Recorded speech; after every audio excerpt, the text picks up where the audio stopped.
Hello students, मैं विपिन। आप सभी का स्वागत है आपके अपने YouTube channel chemistry tuition circle में। तो आज सोल्यूशन का lecture number 11 colligative property. Colligative properties का आखिरी पॉइंट होगा प्रासरण एवं प्रासरणी दाब। तो नेक्स्ट वीडियो में पढ़ेंगे। नेक्स्ट टॉपिक होगा आपका आदर्श एवं अनादर्श विलयन। तो आज का टॉपिक देखेंगे प्रासरण एवं प्रासरणी दाब। प्रासरण को समझने से पहले हम पढ़ेंगे विसरण। विसरण क्या होता है, डिफ्यूजन क्या होते हैं, विसरण किसे कहते हैं। चलिए विसरण को समझते हैं। विसरण का जानते हैं परिभाषा क्या होता है। विसरण का परिभाषा होता है जब दो अलग विलयन को एक ही पात्र में रखा जाता है। जब दो अलग विलयन को एक ही पात्र में रखा जाता है तो तनु विलयन, तो विलायक का कण तनु विलयन से सांद्र विलयन की ओर, तनु विलयन से सांद्र विलयन की ओर गमन करने लगता है। इसी प्रक्रम को विसरण कहते हैं। इसी प्रक्रम को विसरण कहते हैं। चलिए परिभाषा देख लीजिए। चलिए इसको आप फिगर से समझते हैं, चित्र से समझते हैं ये क्या होते हैं। अब देखिए, सबसे पहले पात्र लेते हैं। पात्र में एक ही पात्र में दो विलयन लिए हैं। आपका ये पात्र है, बर्तन है। एक ही पात्र में एक ही बर्तन में दो विलयन लिए। एक आपका जो है तनु विलयन है और दूसरा जो आपका है सांद्र विलयन है।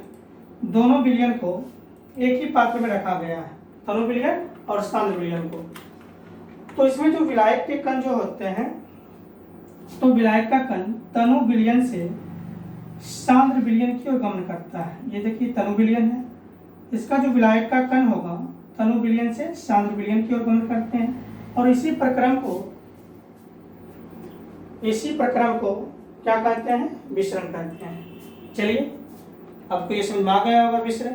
अब समझते हैं प्रासरण। प्रासरण किसे कहते हैं ना, ऑस्मोसिस क्या होते हैं। प्रासरण का परिभाषा है जब तनु विलयन एवं सांद्र विलयन को अर्धपरगमय झिल्ली के सहायता से पृथक किया जाता है। पृथक नहीं, अलग किया जाता है। तो क्या होता है, तो तनु विलयन का विलायक अर्धपरगमय झिल्ली को स्वतः पार कर सांद्र विलयन में गमन करने लगता है। यह घटना प्रासरण कहलाता है। यह घटना क्या कहलाता है, प्रासरण कहलाता है। चलिए प्रासरण को समझते हैं इस फिगर से। अब देखिए, जब तनु विलयन और सांद्र विलयन को हम एक झिल्ली लगा दिए इसमें, ये आपका झिल्ली है। इस झिल्ली के सहायता से दोनों विलयन को अलग कर लिए हैं। तनु विलयन को अलग कर लिया और सांद्र विलयन को अलग कर लिए। ये जो झिल्ली है, इस झिल्ली का नाम है एसपीएम। इसी को हिंदी में कहते हैं अर्धपारगमय झिल्ली। अर्धपरगमय झिल्ली की सहायता से दोनों विलयन को अलग कर लिए, पृथक करना मतलब होता है अलग करना। तो तनु विलयन का जो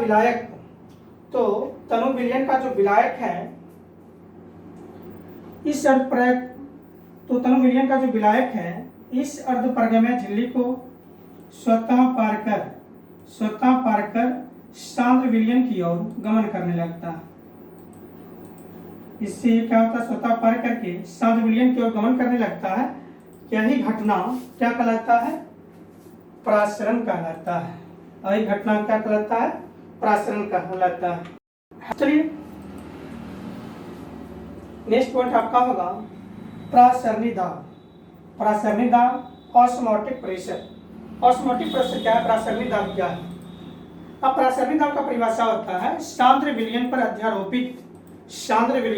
अध्यारोपित वह न्यूनतम दाब जिस दाब के कारण प्रासरण की क्रिया बंद हो जाती है, वही आपका क्या कहलाता है, प्रासरणी दाब कहलाता है। प्रासरणी दाब को पाई से सूचित किया जाता है।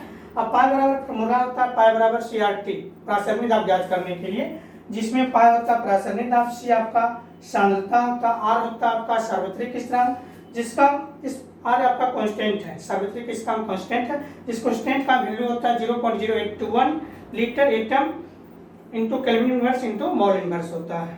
और ताप नहीं, टेम्परेचर जो होना चाहिए किस में होना चाहिए, केल्विन में होना चाहिए। चलिए आप समझते हैं प्रासरणी दाब को ना। देखिए प्रासरणी दाब का हम परिभाषा बता चुके हैं। चलिए प्रासरणी दाब को हम फिगर से समझते हैं, चित्र से समझते हैं।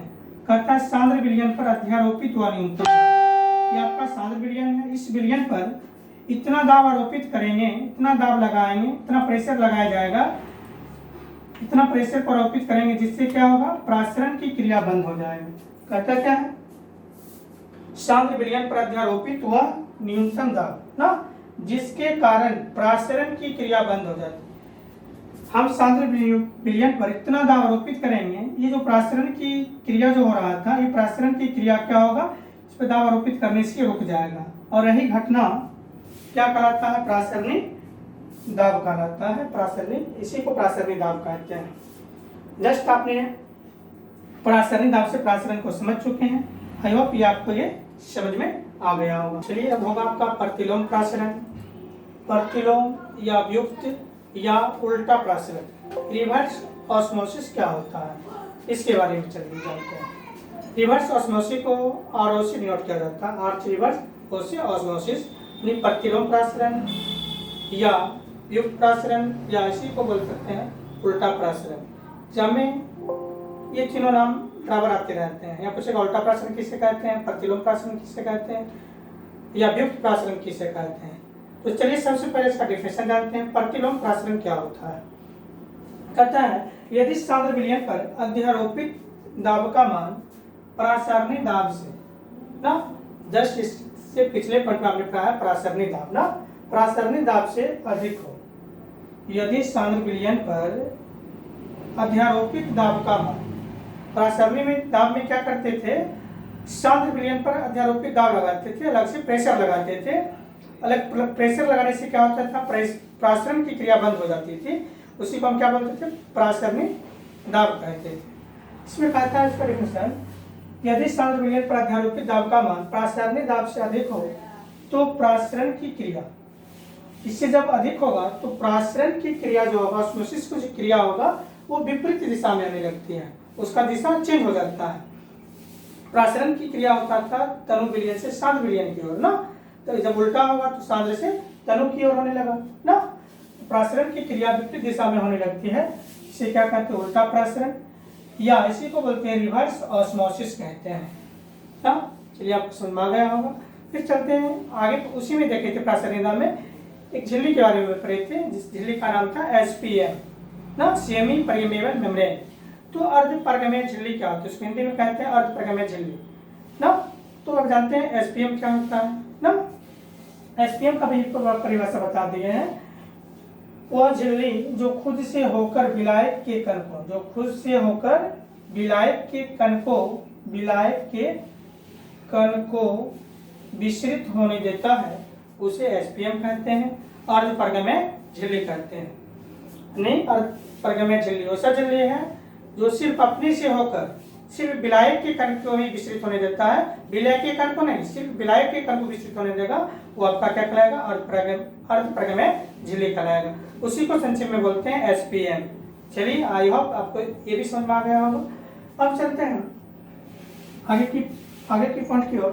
कृत्रिम एसपीएम का निर्माण, कृत्रिम एसपीएम का निर्माण कॉपर फेरस साइनाइड एवं कैल्शियम फॉस्फेट से बनाया जाता है। जो कृत्रिम होता है, जो मानव निर्मित द्वारा, जो मानव के द्वारा बनाया जाता है, वो होता है कृत्रिम ना। कृत्रिम एसपीएम किससे बनाया जाता है, कॉपर फेरस साइनाइड से और कैल्शियम फॉस्फेट से बनाया जाता है। इस दोनों में सबसे अच्छा कृत्रिम है, कृत्रिम एसपीएम का नाम है कॉपर फेरस साइनाइड। लिखा हुआ सबसे अच्छा कृत्रिम एसपीएम कॉपर फेरस साइनाइड है। इसका उपयोग केवल जलीय विलयन के लिए किया जाता है। इसका उपयोग कहाँ करते हैं, केवल जलीय विलयन के लिए करते हैं। चलिए आगे का पॉइंट देखेंगे। प्रासरणी दाब पाई बराबर सीआरटी का निर्धारण, determination of osmotic pressure pi equal to CRT. तो इसमें हम देखेंगे प्रासरणी दाब क्या होता है, पाई बराबर सीआरटी होता है। तो पाई बराबर सीआरटी जो होता है, इसका निर्धारण कैसे करते हैं, इसका कैलकुलेशन किस प्रकार किया जाता है, इसके बारे में जानेंगे। आगे इसमें कहता है वॉल्टॉफ महोदय ने बॉयल का नियम, चार्ल्स का नियम एवं एवोगाड्रो के नियम की सहायता से, तीन नियम की सहायता से प्रासरणी दाब ज्ञात करने हेतु एक नियम प्रस्तुत किए थे, एक नियम दिए थे जिसे वन टॉप का प्रासरणिक दाब नियम कहते हैं। जिसे क्या कहते हैं? वन टॉप का प्रासरणिक दाब का नियम कहते हैं। फिर से देख लीजिए इसको। वन टॉप महोदय ने क्या किए थे? बॉयल का नियम, चार्ल्स का नियम एवं एवोगाड्रो के नियम की सहायता से क्या किए थे? एवोगाड्रो के नियम की सहायता से प्रासरणिक दाब ज्ञात करने हेतु ना, प्रासरणिक दाब को ज्ञात करने हेतु, कैलकुलेशन करने हेतु एक नियम प्रस्तुत किए थे जिसे वन टॉप का प्रासरणिक दाब नियम कहते हैं। अब देखिए वन टॉप के अनुसार वन टॉप ने क्या बताए थे? वन टॉप महोदय ने क्या बताए थे? वन टॉप ने बताए थे किसी विलयन का जो प्रासरणिक दाब होता है उसकी सांद्रता एवं ताप के गुणनफल के समानुपाती होता है। वन टॉप ने क्या बताए थे? किसी विलयन का जो प्रासरणिक दाब होगा उसकी सांद्रता कॉन्सेंट्रेशन सी एवं ताप के गुणनफल के समानुपाती होता है ना। ताप होता है टेम्परेचर टी, सी इंटू टी ना, किसके? प्रासरणिक दाब के सांद्रता एवं ताप के गुणनफल के समानुपाती। तो अर्थात हम लिख सकते हैं प्रासरणिक दाब को पाई से डिनोट करते हैं। पाई किसके समानुपाती होगा? सांद्रता और ताप के समानुपाती होगा। तो यहाँ बोल सकते हैं pi directly proportional to C into T. C आपका कॉन्सेंट्रेशन होता है, टी आपका टेम्परेचर नहीं ताप होता है। अब ये देखिए समानुपाती को हटाने के लिए हम क्या लेंगे? कांस्टेंट लेंगे। आर आपका क्या है? कांस्टेंट है, निसार्वत्रिक स्थिरांक है जिसका वैल्यू होता है 0.0821 होता है, जो हम पीछे बता चुके हैं। तो आप लिख सकते हैं पाई इज इक्वल टू समानुपाती हटा तो आर आ गया, कांस्टेंट आ गया और सी इंटू टी हो गया ना। तो पाई इसी को आप लिख सकते हैं सी आर टी, यहाँ से आ गया pi is equal to C R T. अब देखिए इसको पाई बराबर सी आर टी होता है, इसको सत्यापन करना है पाई बराबर सी आर टी कैसे होता है, इसी को देखेंगे बॉयल, चार्ल्स और एवोगाड्रो नियम के अनुसार। चलिए देखते हैं बॉयल के नियमानुसार क्या होता है। बॉयल साहब ने क्या बताए थे? किसी विलयन का आयतन भी क्या होता है? वॉल्यूम होता है। किसी विलयन का आयतन, अब ये क्या है? इनडायरेक्टली प्रोपोर्शनल टू क्या? Indirectly proportional to osmotic pressure ना। किसी विलयन का जो आयतन होता है प्रासरणिक दाब के व्युत्क्रमानुपाती होता है। किसी विलयन का जो आयतन होता है प्रासरणिक दाब के व्युत्क्रमानुपाती होता है, वही लिखा हुआ है आयतन indirectly proportional to osmotic pressure. इसको मान लीजिए समीकरण फर्स्ट। अब चार्ल्स के नियम अनुसार क्या होता है? चार्ल्स साहब ने क्या बताए थे? इन्होंने बताया थे किसी विलयन का जो आयतन होता है डायरेक्टली प्रोपोर्शनल टू टेम्परेचर। किसी विलयन का जो आयतन होता है ताप के समानुपाती होता है। आयतन किसके समानुपाती है? टेम्परेचर नहीं, ताप के समानुपाती है। इसको मान लीजिए समीकरण सेकेंड। अब देखते हैं एवोगाड्रो के नियमानुसार एवोगाड्रो महोदय ने क्या बताए थे? इन्होंने बताया थे किसी विलयन का जो आयतन होता है मोल के समानुपाती होता है। किसी विलयन का आयतन भी फॉर वॉल्यूम मानिए आयतन किसके समानुपाती है? मोल। मोल को स्मॉल एन से डिनोट करती है, मोल के समानुपाती है। ये आपका समीकरण थर्ड आ गया ना। अब क्या करते हैं? समीकरण फर्स्ट, थर्ड, सेकेंड, थर्ड, समीकरण फर्स्ट, सेकेंड, थर्ड से चलते हैं। समीकरण फर्स्ट, सेकेंड एंड थर्ड से अब तीनों समीकरण से चलते हैं। तीनों समीकरण में क्या देख रहे हैं? तीनों में पहला बॉयल ने बताए थे किसी विलयन का आयतन जो होता है इनडायरेक्टली प्रोपोर्शनल टू क्या? Osmotic pressure. और चार्ल्स बताए थे किसी विलयन का जो आयतन होता है वॉल्यूम होता है डायरेक्टली प्रोपोर्शनल टू टेम्परेचर, ताप के समानुपाती होता है। किसी विलयन का जो आयतन होता है मोल के समानुपाती होता है, ये एवोगाड्रो के नियमानुसार। अब तीनों में आयतन आ रहा है ना, वॉल्यूम आ रहा है ना। लेफ्ट हैंड साइड इक्वल है तो राइट हैंड साइड को इक्वल करना है, तो भी समानुपाती क्या आ जाएगा? 1/पाई इंटू यहाँ से आ जाएगा सेकेंड से टी और थर्ड से आ जाएगा आपका इंटू एन ना। तो भी समानुपाती, अब देखिए इस दोनों को गुना करिएगा, ये हो जाएगा एन टी, फिर 1 से गुना करिएगा 1 हो जाएगा, एन टी बाय पाई आ जाएगा। अब देखिए ये समानुपाती को हटाना है ना, समानुपाती जब हटाइएगा तो क्या होगा? भी इक्वल टू आर आपका क्या है? आर आपका कांस्टेंट है, एन टी बाय पाई। आपको निकालना क्या है? पाई निकालना, प्रासरणिक दाब ज्ञात करना है, तो पाई इक्वल टू लिख सकते हैं आर। अब देखिए कि वी पाई की जगह आ गया, एन बाय वी और यहाँ पे टी है, फॉर्मूला में टी लिख दीजिए। अब देखिए एन भी आ गया ना। अब पढ़ें C equal to N by V. C क्या होता है? कॉन्सेंट्रेशन होता है।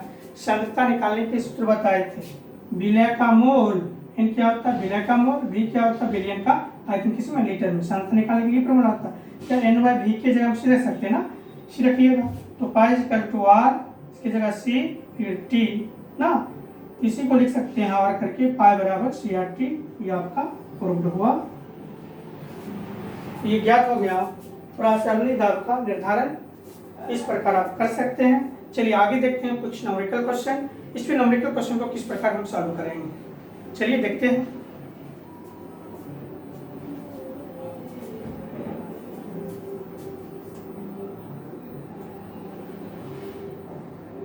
सब्सक्राइबर घट जाएगा।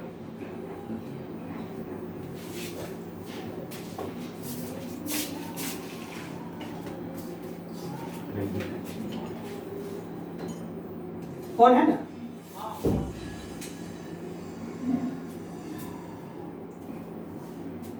चलिए अब क्वेश्चन देखते हैं। क्वेश्चन कहता है 27 डिग्री सेल्सियस ताप पर 200 मिलीलीटर जलीय विलयन में 30 ग्राम यूरिया घुला है तो विलयन का प्रासरणीय दाब ज्ञात करें।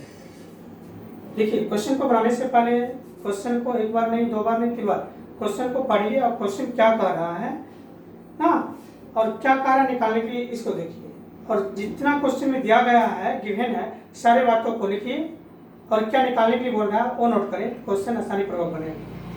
मैंने क्वेश्चन को समझना, अगर क्वेश्चन समझ जाते हैं तो क्वेश्चन आपसे बन जाएगा। तो देखिए क्वेश्चन को हम किस प्रकार सॉल्व करते हैं।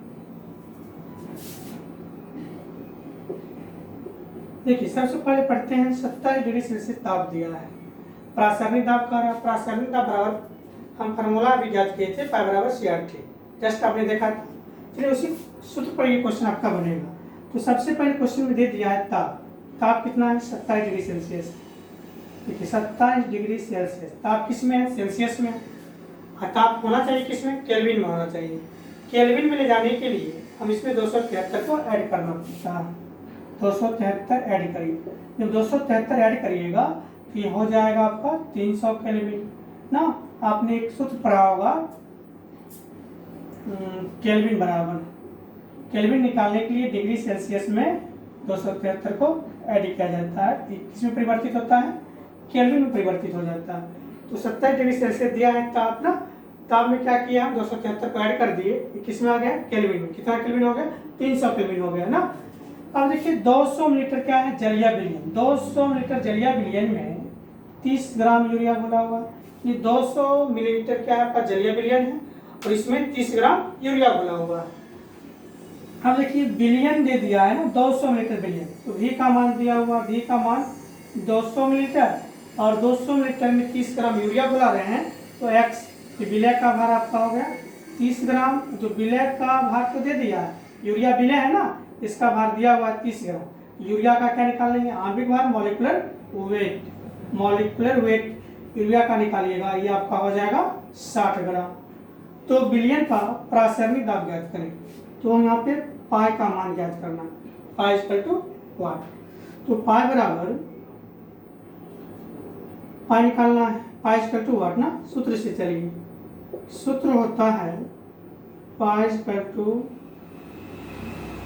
X by molecular weight into 1000 by V in millilitre into RT।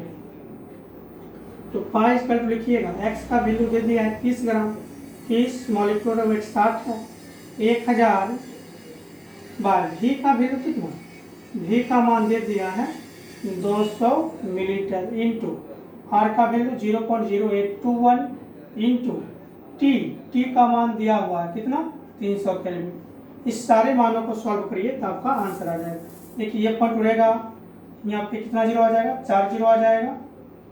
अब देखिए 225 1000, 30 दूना 60, यहाँ से 2 जीरो, ये 2 जीरो कैंसिल, आ गया पाई इक्वल टू लिखिएगा 5 इंटू 821 इंटू 3 बाय ये 2, यहाँ से 100, 2 गुना 100 ही हो गया 200। चलिए इसको गुना करिएगा, 5 इंटू 821 इंटू 3, इसको गुना करिएगा, गुना कर कहा जाएगा 12,315 इसमें भाग करिएगा 200 से तो आपका आंसर आएगा 61.75 एटम। ये आपका आंसर हो जाएगा। चलिए समझ में आ गया होगा ये। चलते हैं हम नेक्स्ट क्वेश्चन की ओर। दूसरा क्वेश्चन समझिए। 0 डिग्री सेल्सियस पर 5% यूरिया की जलीय विलयन का प्रासरणीय दाब निकालें। अब देखिए यहाँ पर टेम्परेचर दे दिया है कितना डिग्री, 0 डिग्री सेल्सियस। देखिए इस क्वेश्चन को किस प्रकार सॉल्व किया जाता है। सबसे पहले टेम्परेचर दिया कितना, 0 डिग्री सेल्सियस। टी का वैल्यू है 0 डिग्री सेल्सियस। इस 0 डिग्री सेल्सियस को किस में ले जाना है, केल्विन में ले जाने के लिए क्या करते हैं, 273 को ऐड करते हैं। जब इसमें 273 ऐड करिएगा तो ये हो जाएगा 273 केल्विन। 0 में 273 ऐड करिएगा तो क्या होगा, 273 ही होगा। हो गया 273 केल्विन हो गया। आगे बढ़ते 5% यूरिया दिया, प्रतिशत हटाओगे नीचे 100 हो जाएगा, ऊपर हो जाएगा W, नीचे हो जाएगा B, W/B। यूरिया का वेट, यूरिया का भाग 5 ग्राम और यूरिया का आयतन हो गया, यानी 100 लीटर में 5 ग्राम क्या है, यूरिया घोला हुआ है ना। तो X का वैल्यू हो गया, X का मान 5 ग्राम, V का वैल्यू हो गया 100 मिलीलीटर। तो जलीय विलयन का प्रासरणीय दाब ज्ञात करना है, π=1। और R आपका क्या है, R आपका सार्वत्रिक स्थिरांक है, इसका वैल्यू होता है 0.0821 litre atom kelvin inverse into mole inverse. ये R का मात्रक होता है सार्वत्रिक स्थिरांक का ना। हम फॉर्मूला ये ज्ञात किए थे, पाई बराबर CRT ना। C आप जानते हैं, C क्या होता है, कॉन्सेंट्रेशन होता है। कॉन्सेंट्रेशन निकालने के लिए फॉर्मूला पहले बता चुके हैं, X by molecular weight into 1000 by V in millilitre into RT। इस फॉर्मूला पर आपका ये न्यूमेरिकल क्वेश्चन सॉल्व होगा। तो देखिए सूत्र आप जानते हैं, सूत्र से X by molecular weight into 1000 by V in millilitre into RT। अब देखिए इसमें भी पाई निकालना है। X का वैल्यू दे दिया है कितना, 5 ग्राम है। और मॉलिक्यूलर वेट किसका, यूरिया का मॉलिक्यूलर वेट होगा 60, 99 भाग ना, इंटू 1000। और उसमें V का मान 100 मिलीलीटर दिया, 100 इंटू R का वैल्यू 0.0821 इंटू T आपका दे दिया है 273। यहाँ से पॉइंट उड़ाओगे नीचे 4 शून्य आ जाएगा ना। इसको काट लीजिए, 5 से 12 बनना, 12 25 60 हो गया। और यहाँ से 3 0 और यहाँ से 3 0 कैंसिल। आपका ऊपर बच गया है π=821 गुना 273 बाय 12 गुना 100 ना, 12 गुना 100 नहीं, 1200 गुना 10, 1200 गुना 10 कितना, 12,000। ये हो गया।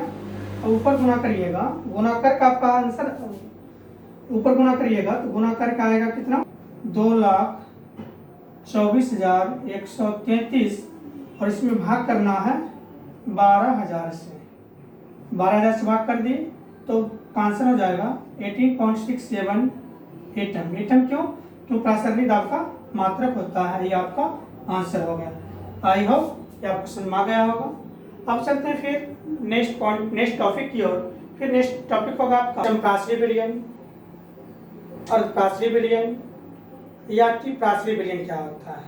समप्रासरीय, अर्धप्रासरीय, अतिप्रासरीय विलयन के बारे में जानेंगे। तो सबसे पहले जानते हैं समप्रासरीय विलयन किसे कहते हैं। समप्रासरीय विलयन क्या होता है ना, आइसोटोनिक सॉल्यूशन कहता 2 या 2 से अधिक विलयन जिसके प्रासरण दाब का मान समान होता है। 2 या 2 से अधिक विलयन जिसके प्रासरण दाब का मान क्या होता है, समान होता है, या यहाँ पर बोल सकते हैं बराबर होता है, उसे क्या कहते हैं, समप्रासरीय विलयन ना। अब देखिए विलयन का प्रासरण दाब को हम पाई से डिनोट करते हैं। अब मान लीजिए 2 या 2 से अधिक विलयन है, तो पहला विलयन π1 और दूसरा विलयन है आपका π2। अब देखिए जब दोनों विलयन क्या होगा, आपस में बराबर होगा, समान होगा ना, उसे क्या कहेंगे, सम मतलब बराबर ना। वो आपका जब बराबर हो जाएगा तो विलयन क्या कहलाएगा, समप्रासरीय। क्लियर है। अब देखेंगे अर्धप्रासरीय विलयन तथा अतिप्रासरीय विलयन, यानी हाइपोटोनिक एंड हाइपरटोनिक सॉल्यूशन। तो सबसे पहले जानेंगे अर्धप्रासरीय विलयन क्या होता है। अब देखिए इसका परिभाषा लिखा गया है, वह विलयन जिसके प्रासरण दाब का मान, वह विलयन जिसके प्रासरण दाब का मान दूसरे विलयन के वाष्प दाब, यानी दूसरे विलयन के वाष्प दाब से क्या होता है, कम होता है। अब देखिए यहाँ पे 2 विलयन है, दूसरे विलयन के वाष्प दाब से कम है, मान चलिए दूसरा विलयन है, इसके वाष्प दाब से क्या होता है, कम होता है, कौन, पाई1, तो आपका अर्धप्रासरी विलयन हो गया ना। अब देखिए दूसरे विलयन का जो वेपर प्रेशर या वाष्प दाब है इससे क्या है, कम है, क्लियर हो गया। अब देखते हैं कि प्रासरी विलयन क्या होता है ना, वह विलयन जिसके प्रासरण दाब का मान दूसरे विलयन के वाष्प दाब से क्या होता है। अब ये मान चलिए दूसरे विलयन का वाष्प दाब इससे ये क्या है, अधिक है पाई1 ना। अब ये अधिक वाला हो जाएगा अति प्रासरी विलयन, जो अधिक होगा अति प्रासरी, जो कम होगा अर्धप्रासरी, जो दोनों बराबर होगा समप्रासरी विलयन कहलाएगा, क्लियर हो गया। चलिए आज की क्लास यहीं पे समाप्त करते हैं। अगर ये वीडियो आपको पसंद आए हो तो इस वीडियो को लाइक करें, शेयर करें और हमारे YouTube चैनल को सब्सक्राइब करें। धन्यवाद।